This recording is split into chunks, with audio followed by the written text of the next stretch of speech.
la naturopathie est tout sauf ce que je trouve dans plusieurs pays. Beaucoup de gens pensent que le naturopathe, c'est le fabricant, le vendeur de remèdes, qu'ils soient naturels, qu'ils soient traditionnels. Alors, il est question, avec le temps, de rétablir une certaine vérité. Le naturopathe, c'est un simple enseignant, c'est un éducateur de la santé. C'est un enseignant spécial qui va dire à tous les vivants, voici comment vous devez vivre pour éviter de créer des maladies.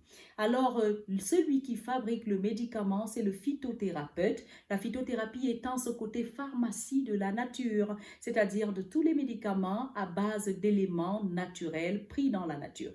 Alors, l'être humain a son mode d'emploi. J'aime bien le dire. Autant le médicament a sa notice, et si vous ne respectez pas ce médicament, même celui que vous achetez en pharmacie, vous allez vous créer des problèmes.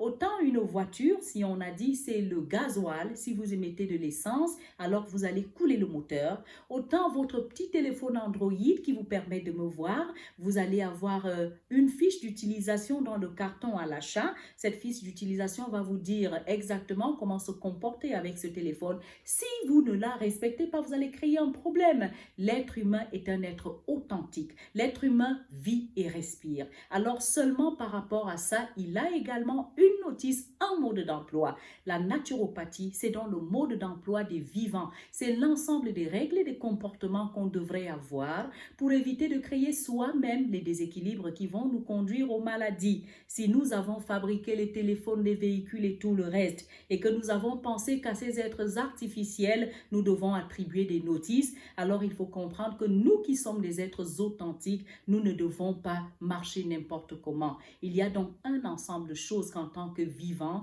nous devons augmenter, diminuer ou totalement éliminer. Nous ne voulons plus survivre, nous avons besoin aujourd'hui de vivre. Un adulte qui a déjà 80 ans ne devrait plus ployer sous le coup de l'arthrose, de rhumatisme et de tous les maux qui vont détruire sa vieillesse, mais devrait profiter de ses petits-enfants, profiter de tout le reste et vivre de manière heureuse et mourir de vieillesse et non de maladies cardiovasculaires et j'en passe. Alors il est temps que les gens connaissent les règles naturelles et nous nous sommes donnés pour défi de vous les révéler au quotidien, de vous dire qu'est-ce que c'est qu'un être naturel, un être à l'opposé de ce qu'on appelle artificiel. Notre prochaine vidéo fera la différence. Quelle est la différence entre un être naturel et un être artificiel?